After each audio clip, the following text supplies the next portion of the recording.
sa susunod na lang siguro kasi di ko ako sure kung pwedeng pag-usapan dito yung about sa nangyari dito sa amin na yung mga NPA. Taga dito kasi ako. Taga ano ka? Toboso ka? Yes po, Negros Occidental. Sige, pag-usapan natin. Kumusta ba? Ano bang impact? So, until now po, nasa evacuation. Ayan na, okay na.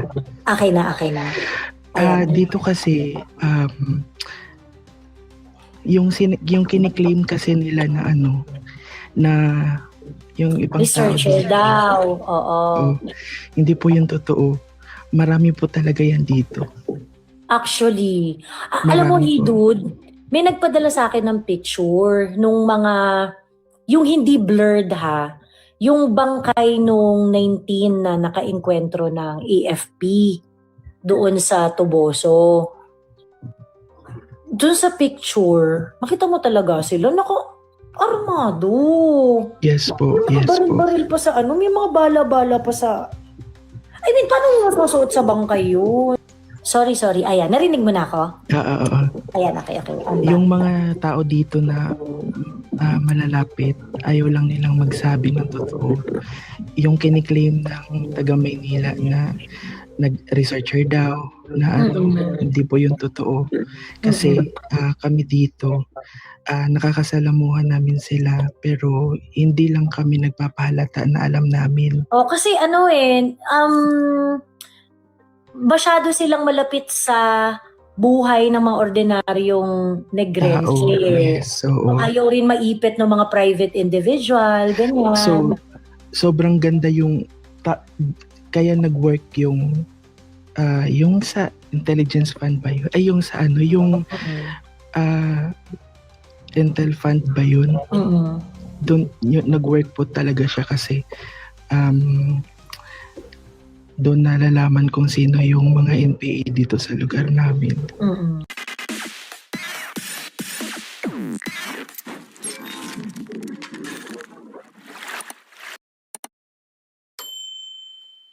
I bet, naglo-learn ng Bisaya. Yes!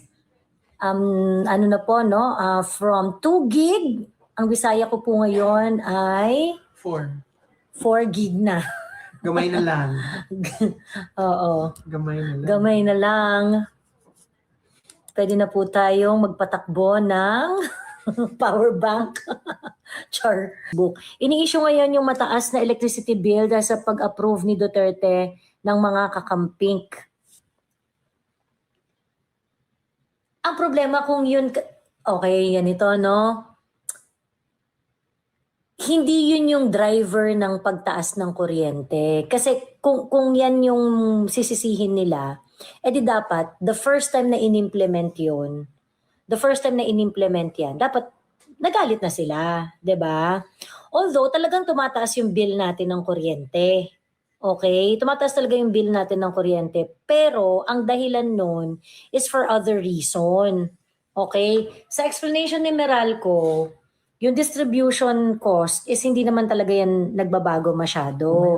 Tumataas siya because of the generation cost. Yung generation cost, driven yan by the presyo of kuryente sa WESM at saka yung mga fuel cost ng bawat supply ng kuryente, which changes every time depende dun sa supply agreement. Nagbabago yon base sa dikta ng teka lang. I just need to make, ayun, okay. May sound ako sa YouTube at saka sa Facebook. So balikan lang natin ng very, very quick yung yung sa Meralco. Yung nagagalit sila dahil because of a law that was approved during Duterte time. Totoo naman yon na na parang nakikarry siya problema naman yan at naging debate rin yan noong mga panahon na na-approve yung batas na yan. Kaso wala, naging batas eventually Naging batas na siya, napasa into law in which yung lifeline rate itinalaga as a law in which kapag ka meron kang nakukonsumo na kuryente na at a certain threshold, parang magiging free yata yung kuryente mo, something like that, or basta mababa yung babayaran mong kuryente because of that. Ganun. At nadidistribute yon sa mga users ng kuryente, ng mga regular users. Okay?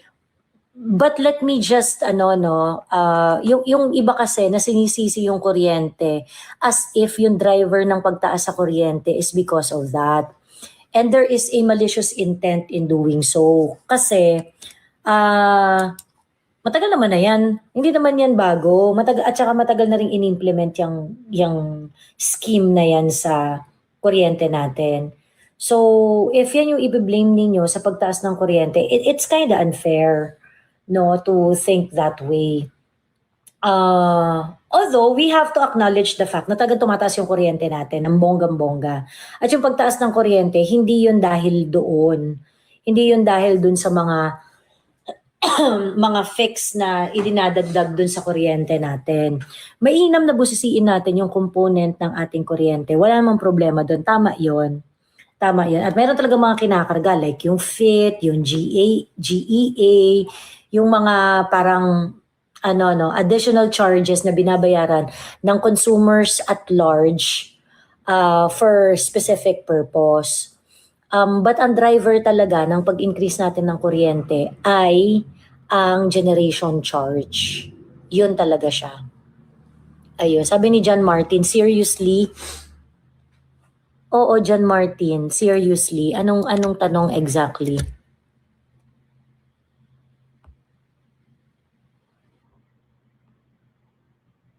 Anong tanong exactly?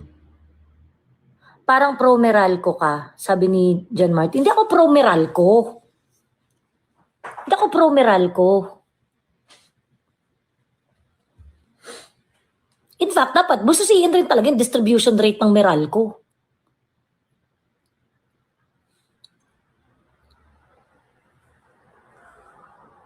Bakit ako naging pro-Meralco? John Martin. Yun naman kasi talaga structure ng bill ninyo. Yan na naman siya, puro tanggol, sabi ni Jamie Dina. Paano naging tanggol? Ang tanong, bakit hindi kayo consistent?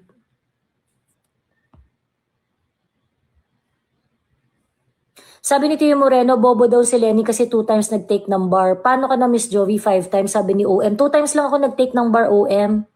So magka-level lang kami ni Lenny sa kabubuhan.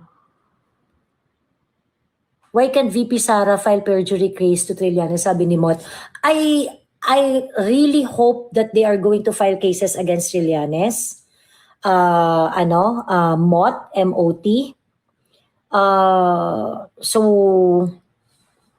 I hope it's gonna come soon. I hope mangyari soon na makasuhan si Trillanes. Pero ang alam ko, talaga magsasampa ng kaso si VP Sara sa lahat ng mga wawalang hiya ng karapatan nila. Ayun, yun talaga yung bloodbath na gusto nila. Di ba po may naka-file na case kay Trililing? Meron sa Davao City, alam ko before, yung final ni Kong Pulong. Baka hindi nila kaya si Trillanes, sabi ni Joel Tanamor. Bakit naman hindi kakayanin si Trillanes?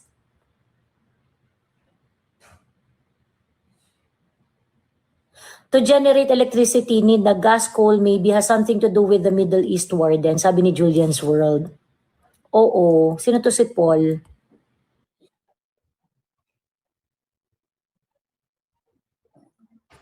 Hello, Paul Tam. O, ba't umaalis agad? Nagkamali lang ba ng pindot?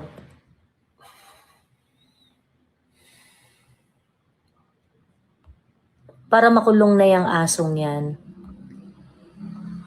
Namali po ng pindot. Okay, namali lang. Si Attorney Neil, part ng legal team ng asawa ni Sarah. Yes, I'm very happy. Natutuwa ako. Tapos nakita ko sila sa picture. Grabe, ang tangkad siguro ni Attorney Neil Abayon. Sobrang kasi si Attorney Mans, nakita ko na siya in person. Matangkad siya. Matangkad siya for a guy. Well, hindi yung super tangkad, pero matangkad siya. Malaking lalaki siya. Pagkatapos si Attorney Neil, Doon sa picture, parang ang laki ng tangkad ni Attorney Neil kay Attorney Man, Scarpio. So parang naisip ko, parang ano ba si Attorney Neil higante? So parang big guy pala si Attorney Neil, ano? Big guy pala siya. Ayan. Hindi ko kayang amasasil dyan. Sabi ni Jerp, may mga John and Jane Doe nakalagay sa reklamo ni Attorney Carpio. Ayun. Alam ko all out talaga sila kasi ang daming madaming volunteer lawyers si Inday. That I'm very, very sure. Madami talaga siyang marami siyang volunteer lawyer. So, they are going to file cases. I think, siguro, kasi pagdating kay Trillanes, hindi ka po pwedeng Hi! You're leaving? Yes. Ayan. See you now. Oo. Ayan. Meron na pong mai-evict sa bahay ni Kuya. Spend it in the air. Ayun. Napanood mo na si Falsis at saka si Libayan. Parts pa lang. Topacio with Falsis sa pic. Any comment? Wala. O edi magkasama sila sa isang picture. Pero alam ko talaga si Attorney Topacio talaga bad trip talaga dyan kay Falsis eh. Kaya mo lang sila. Yeah. Kung civil sila sa isa't isa, o edi civil. Wala mong problema doon. Joey, ano prob sa'yo ni Attorney Libayan? Na-example ka na naman kanina sa basurang debate nila ni Falsis. O talaga? Ano sabi ni Libayan? Ba't naman ako pinagtitripan ni Libayan? Miss Joey, patapik po ng pinirma ni PRRD sa Lifeline Subsidy sa Meralco. From Gloria Armin pa naman nag-start. Kasi PRRD na naman sinisisi ng mga DDH sa pagloban ng bill sa Meralco kay PRRD. Sabi ni Chimi, eto na nga, ito yung na-explain ko. Okay. Meron talagang mga charges dun sa electricity bill natin. Yung feed-in tariff, yung JEA, mga kung ano-ano. Before, meron pang part yan yung universal charge. Meron pang ganun. Pero parang natapos na yata yung bayarin sa universal charge. So basically, yung universal charge, that pays for the mga utang-utang na na-incur ng gobyerno because of bad decisions in the past. So talagang talagang yan rin yung kinagagalit ng maraming consumer groups kasi nga marami talagang bad decisions sa energy sector natin. Ang hindi ko maintindihan doon sa ginagawang issue yung pagsagot ng lifeline rate sa bill natin ng mga regular consumer. Matagal naman na kasi yan. Matagal na yan. Ngayon, if you're going to use that as a driver sa pag-increase ng bill natin, it is misplaced. It is gravely misplaced. Why? Ay, teka lang. So, sandabakmak yung abogado pero walang nagawa, sabi ni Meme lang. Concerned ka sa legal team ni Inday Sara? Ikaw, are you the one who calls the shot? So ngayon, balik lang tayo dun sa I think it is gravely malicious para i-impute yung problema sa pag-increase ng kuryente doon sa lifeline rate. Nakakadagdag talaga siya sa bill. Pero para sabihin na nag-increase yung presyo ng kuryente because of that, I think malicious yun. Kasi matagal naman na merong ganyan. The increase in our kuryente is driven by the generation cost. So ano yung generation cost? Yung generation cost, ito yung presyo ng kuryente, sa presyo ng paggawa ng kuryente sa generation level. So yung mga factory ng kuryente, yung mga generation companies, yan yung nagdidikta ng presyo ng kuryente. Malaking driver ng pag-increase ng presyo ng kuryente natin as you can see it in your bill. So pagdating dun sa bill mo, makikita mo doon kung magkano yung presyo ng kuryente as provided by the generation company. Ayan, okay. Ngayon, yung component kasi ng generation, may kasama dyan gas. Kasama dyan yung crudo, ganun-ganun. Kasi for example, yung coal power plant, hindi mo mag-open yung coal power plant ng pag pinindot mo na open na yan eh. Nangangailangan niya ng fuel. Yung ibang mga power plant, ganun din. Kumbaga hindi naman yan yung parang pag in-open mo, open na lang siya talaga na parang ilaw na pag sin-switch on mo, magsiswitch talaga siya. So yung mga power plant, meron niyang fuel component. Ganon. At pagka nagbago yung cost ng fuel component, maaari itong maghatid ng pagbabago rin tungkol doon maaari itong maghatid ng pagbabago doon sa presyo ng kuryente. Ganon. Kasi ano siya ayun, malaki rin siyang part ng cost ng kuryente. So yun. Yung mga nagsasabi na, actually, I need to be educated on this still Kasi hindi ko naman alam kung meron bang binago meron bang increase doon sa lifeline rate, doon sa bill ninyo. Like, I haven't checked my bill, meron bang drastic increase doon sa lifeline rate, let's say the previous year or 2 years before, compared dun sa ngayon?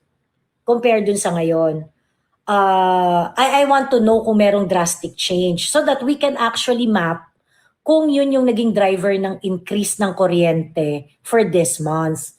But ang fair doon is that nagkaroon talaga ng changes sa pagsingil ng kuryente because of the price increase noong fuel. Kasi direkta talaga makakaapekto yan. Direkta talaga makakaapekto yan sa kuryente. Ayun. No to ayuda na, sabi ni Rafael. Yes. Natatandaan ko, naging debate rin talaga yan. Kasi nga, parang, alam mo yun, yung ayuda ng mga low income, low consumer na mga ng kuryente, nagbe-benefit sila doon Ayun. Kala ko naka-turtleneck sweater kayo, bagay. Hindi, naka-ano lang, t-shirt lang to, yung ano lang.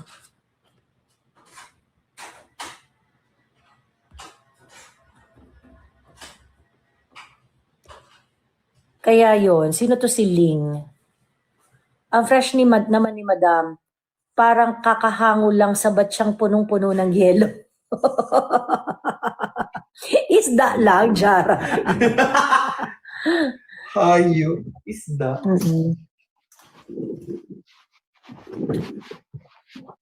Ayun. Hello, Ling.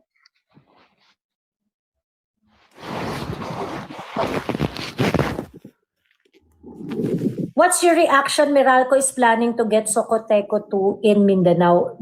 Does their franchise... Ayun, nagulat si Ling. Parang hindi niya ina-expect na masasama siya sa live. Ayun, i-disconnect ko na siya. Ayun, sino to si Pinoy Dreamer?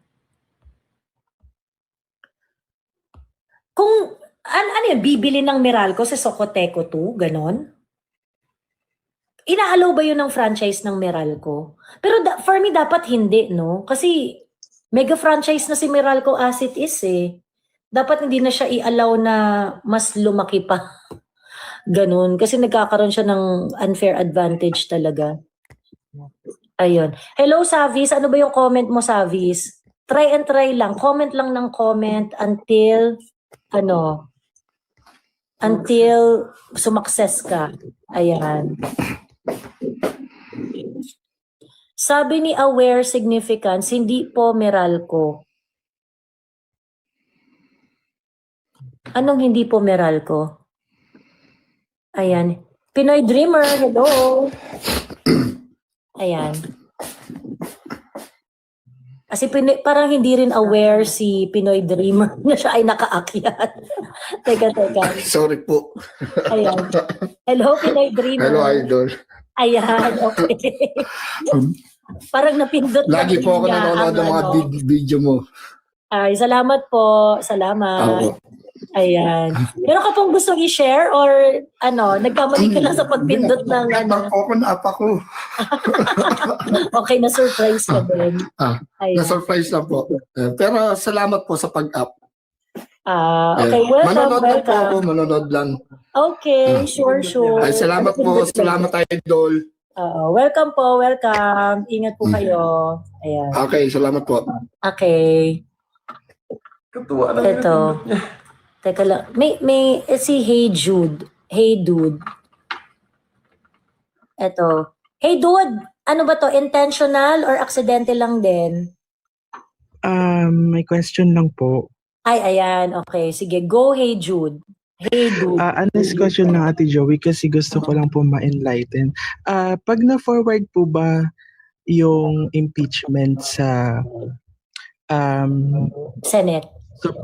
sa Supreme Court, ano po yung gagawin doon? Same lang din po ba sa HOR Hindi gagawin? sa Supreme Court, sa Senate. Sa Senate po. So from HOR, magbobotohan sila, kailangan makakuha sila ng 1/3 na boto. Pagkatapos, pagdating sa Senate, doon magkakaroon ng trial. Kasi yung Senate, magkukonvene siya doon magkakaroon ng botohan. Joey, pansin mo si Savis, baka maban ako pag comment ko ng spam. Madam, pabor ka ba sa public execution pag nanakaw, putulan ng kamay, pag ng rape, putol, are? G, sabi ni Savis. Kasi wala hindi yan i-allow ng current system natin eh. Yung ganun. Kasi hindi tayo, sa current penal system natin, hindi tayo po pwedeng gumawa ng mga ganyang klaseng penalty. Ganun. Pero, agree ako na dapat severe talaga yung penalty sa mga magnanakaw, lalo na sa magnanakaw ng pera ng bayan, at saka sa mga nangre-rape. Dapat severe talaga yung penalty. Pero, hindi kasi po pwedeng gawin yung ganun. Yung tingin ko yung public execution, hindi allow ng existing laws natin na ganun yung maging penalty. Ganun. Ayan.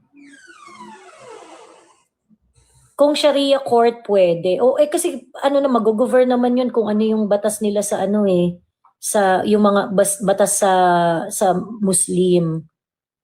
Ayun. So anyway, to answer si Hey Dude, pagdating sa Senate, doon magkakaroon ng trial. So yun nga yung kino-contest din ng partido ni Inday Sara.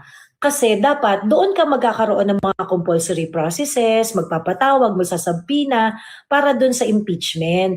Kaso yung HOR ngayon, although ang kiniklaim nila, clarificatory hearing lang daw, pero nag-fish sila ng mga information, ng mga ebidensya para doon sa nagagamitin nila pagka umakyat na sa tribunal. So, ayun, it's a thing sa impeachment trial. Yun yung mangyayari. So, Ilan po yung kailangan na vote ni VP para hindi po siya maano? well, ang kailangan na vote is, ang kailangan na vote ng mga gustong i-impeach, gustong i-convict si Inday Sara is 2/3. 16 yon. 16 votes ang kailangan para makonvict si Inday. So, ibig sabihin, ang kailangan lang ni Inday is more than 24 yung senador, di ba? So, ang kailangan ni Inday is 9 senators lang. Para na hindi magkukonvict sa kanya. Ayun. Ayun. Thank you po. Ayun. Thank you, Hey Dude. Sa susunod na lang kasi hindi ko ako sure kung pwedeng pag-usapan dito yung about sa nangyari dito sa amin na yung mga NPA. Taga dito kasi ako. Taga ka? Toboso ka? Yes po, Negros Occidental. Sige, pag-usapan natin. Kumusta ba? Ano bang impact? So, until now po, nasa evacuation.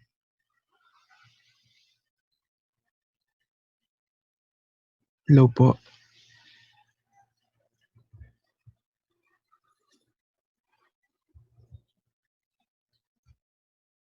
Hi, Hey Dude. Naririnig mo ako? Hindi po. Ayan na, okay na. Okay na. Ayan. Dito kasi, yung kiniklaim kasi nila na na yung ibang researcher daw. Oo. Hindi po yung totoo. Marami po talaga yan dito. Actually, alam mo, Hey Dude, may nagpadala sa akin ng picture nung yung hindi blurred yung bangkay nung 19 na naka-enkwentro ng AFP doon sa Toboso. Doon sa picture, makita mo talaga sila, armado. Yes po, may yes po. Baril pa sa may mga bala-bala pa sa... paano mo masusuot sa bangkay yun? Sorry. Ayan, narinig mo na ako? Ayan, okay. Yung mga tao dito na malalapit, ayaw lang nilang magsabi ng totoo. yung kiniklaim ng taga Maynila na nag-researcher daw na hindi po yung totoo. Kasi kami dito, nakakasalamuhan namin sila pero hindi lang kami nagpapahalata na alam namin. Kasi masyado silang malapit sa buhay ng mga ordinaryong Negrense. Yes, oo. Ayaw rin maipit ng mga private individual, ganyan. So, sobrang ganda yung, kaya nag-work yung sa intelligence fund ba yun? Ay, yung sa ano, yung intel fund ba yun? Doon, nag-work po talaga siya kasi doon nalalaman kung sino yung mga NPA dito sa lugar namin. So, kami dito medyo aware na kami sa mga taga dito talaga at sa mga hindi yung mga dayo lang dito na ano lang nila na researcher daw. Tapos inanuhan pa ng ibang tao na ano daw, researcher daw talaga, pero ang totoo kami yung nakakaalam dito. Oo. In fact, may mga Negrense nga na nag-send sa akin na pinost ko to dun sa FB ko yung literal na EJK. Yan talaga yung nangyayari sa Negros. Yan talaga nangyayari sa Negros, lalo na sa Negros Occidental. Ano tong EJK na tinutukoy ko? Yung merong mamamatay, let's say, na lalaki na sasabihin ng magre-release ng statement si NPA, sasabihin ni NPA, pinatay talaga namin yan kasi magnanakaw. Pinatay talaga namin yan kasi nire-rape daw niya yung anak niya. Nagsumbong sa amin yung anak, pinatay namin yung tatay kasi nire-rape daw yung bata. Ganyan. Okay. This is literally EJK. And it has been going on for so long doon sa Negros. Ganon. Meron akong pinost doon, pinangalanan ng local news media ng Negros Occidental sa may Sipalay City nangyari yun. So, ngayon, ito EJK to na malinaw. EJK to na malinaw. Ngayon, yung mga advocate dito ng due process, ng human rights or whatsoever, ba't di kayo nagre-react dito? Okay lang. So, sa inyo, pag ang pumapatay ay umaamin na NPA siya, okay lang sa inyo? Tsaka yung isa po sa namatay doon na na-recruit nila na taga dito sa amin, yung nanay mismo at saka yung kapatid nag-testify na na-recruit siya at sila mismo ini-encourage nila yung namatay na itigil na pero ayaw talaga. So nag-aano pa rin. So sa nangyari, wala na silang magagawa. Parang tinanggap na lang din nila kasi total ilang beses naman yun mismong kamag-anak na mismong umamin. Oo. Ayun nga, they're not going to they're not going to condemn yung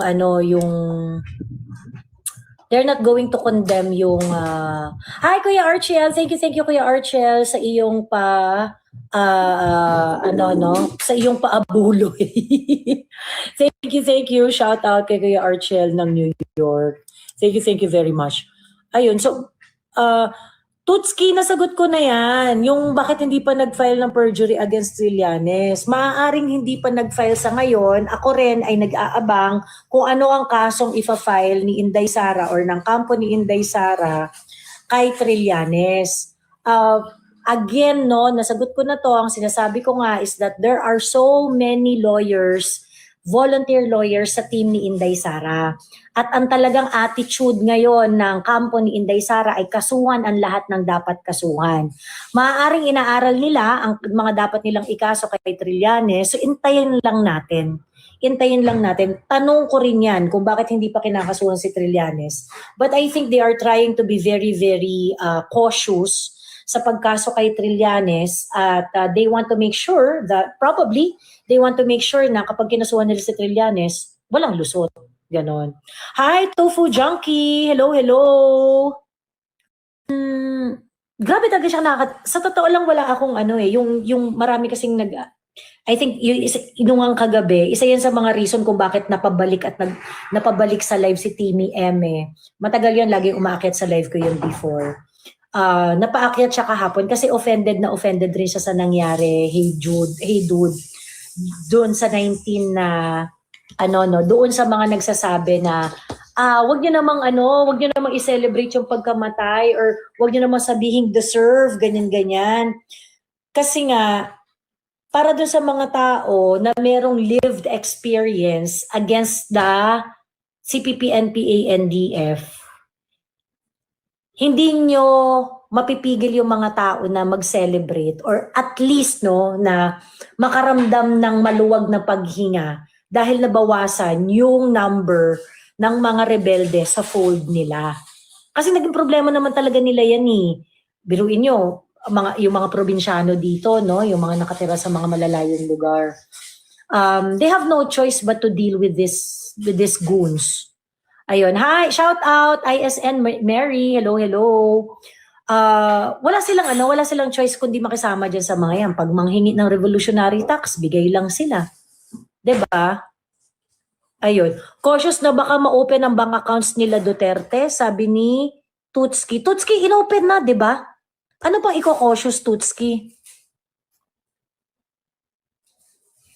Hindi mo naintindihan, cautious do sa pag-file ng kaso because they have to make sure na walang bawian yon na talagang mananalo sila. Hindi mo narinig yung part na yon, Tutski? Ba't mo sinabing cautious para ma-open yung bank account? Inopen na nga, di ba? Inopen na ng AMLA. Inopen na ni Trillanes, di ba?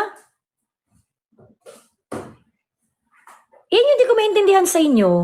Bakit hindi kayo nakikinig? Tatanong-tanong kayo, tapos pag sinagot kayo, hindi kayo nakikinig. Hindi ko gets. Hindi ko gets. Ayun lang. So, mabalik lang tayo doon sa... Mamaya, i-discuss ko yung Oplan Red Wedding na yan, ha? Hindi ko alam kung narinig nyo na yan, pero ikukwento ko lang sa inyo kasi nakakaloka siya.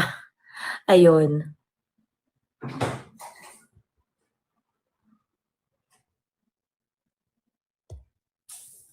Hindi ko alam kung totoo o hindi, pero i-chika lang natin. Chika lang natin. Wala mong masama kung pag-usapan natin.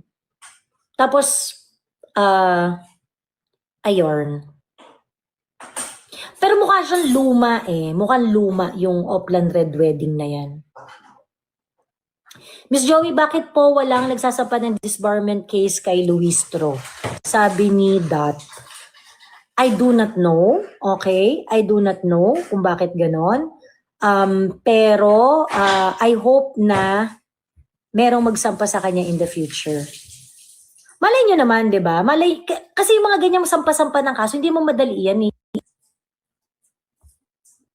Okay lang, as chismis lang, sabi ni Pamela Hoxon. Correct, di ba? As chismis lang tayo. Yun. Ayun. Anything else? Teka, hey dude, I would just like to ask, sa community ninyo, paano nai-impact yung lifestyle ng mga taga sa inyo ng operation ng CPP-NPA-NDF?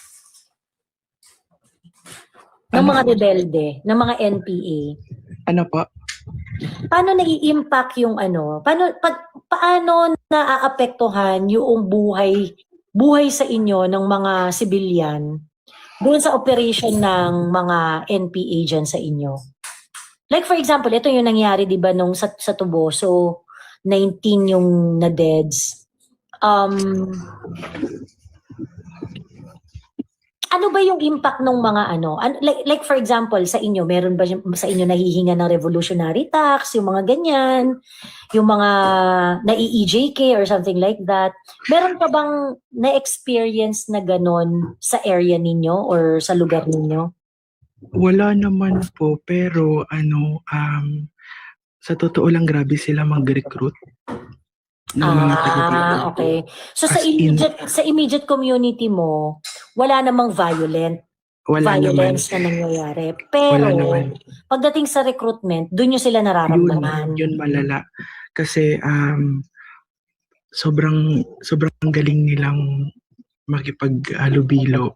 Then pag nakuha nila yung loob mo, doon ka na nila itatry na i-encourage na sumali sa grupo nila. Mm-mm. Yung mga nagsasabi na immersion, hindi yun totoo. Mm-mm. Yung kaya nga walang parents na nagreklamo. Mm-mm. Kasi alam ng mga parents nila na hindi maganda yung ganun. Ini-encourage sila, ayaw nilang tumigil. Dito sa lugar po namin, sobrang lala ng recruitment pagdating sa kaya siguro padami ng padami. Oo. Sorry, hey Duda. So, kung makakakita ka kung magkakaroon ng violence, makikita mo siya from afar kasi hindi naman nangyayari yung violence within your community eh. Yes. Pero mararamdaman mo in a sense that since nagre-recruit sila, tapos makikita mo merong mga ganyang insidente, makikita mo yung violence from afar. So tapos yung mga mostly na nare-recruit nila mga estudyante. Student. Target nila mga mahihirap na estudyante. Kasi mostly dito sa lugar namin, marami po talagang mahihirap lalo na sa mga kabundukan. Yung malayo talaga sa kabihasnan. So yun yung malala na recruitment doon.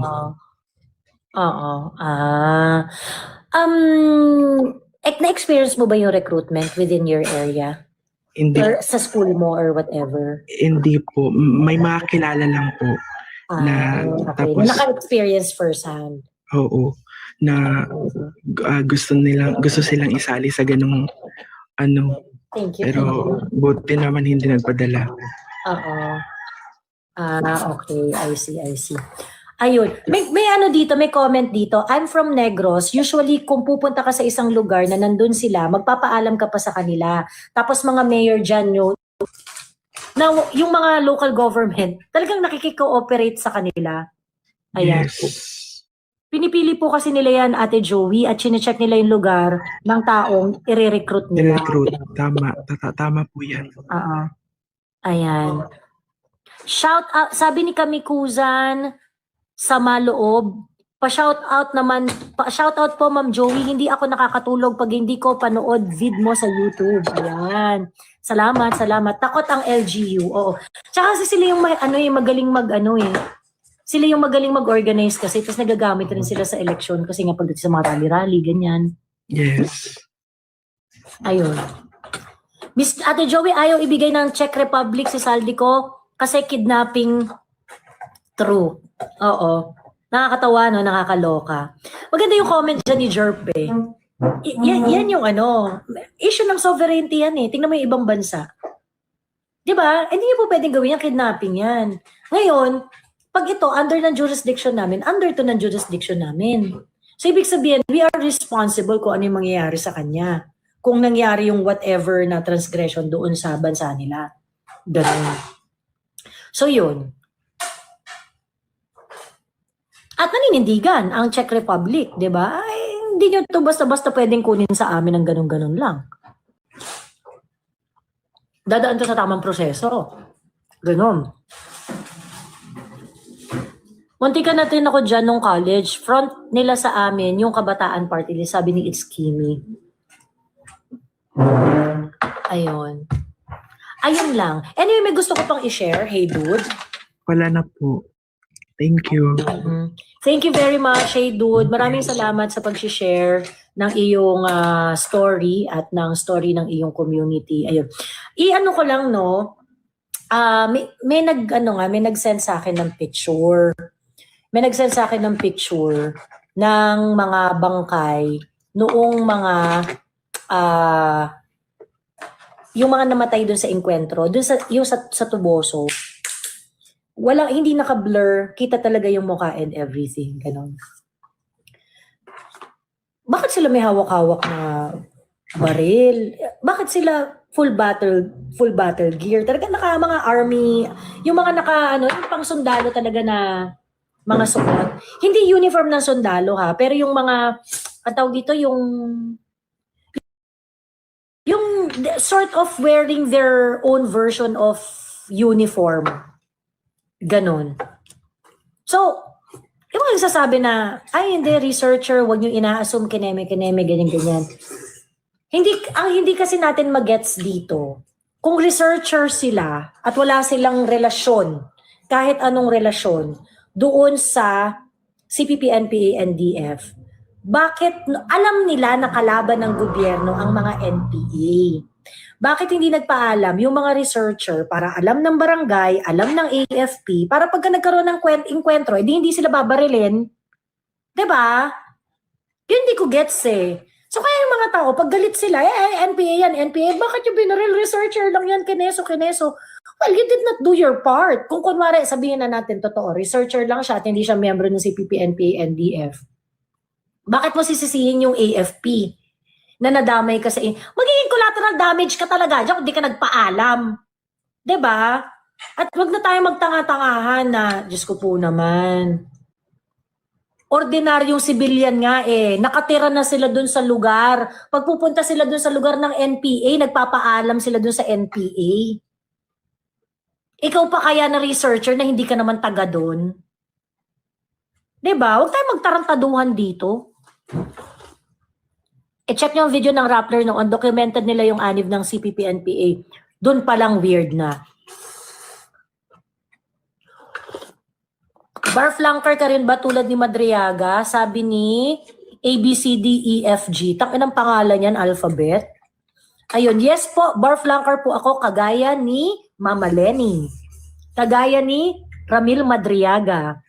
Kagaya ni sino pa ba? Coco Pimentel failed the bar. But the next time he took the bar, nag-top 1 siya.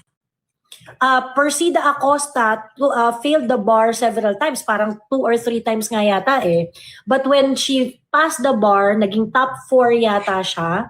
If I remember it correctly. And then, the history,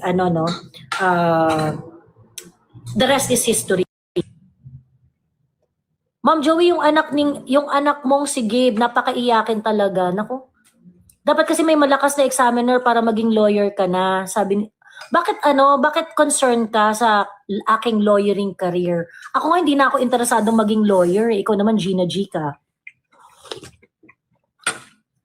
ABCDEFG, akyat ka.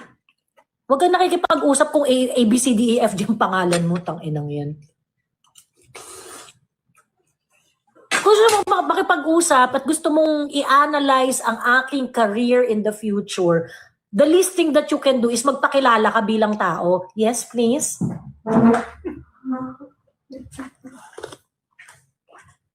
Ma'am Joey, medyo natatakot ako na tumataas si Lenny sa survey. Hindi yan totoong tumataas. Kaya manigwala dyan. Hindi yan totoong tumataas. Wala po bang bundok sa Luzon? Bakit sa Negros sila pumupunta? Kasi nga, natatalo na sila dito sa Luzon.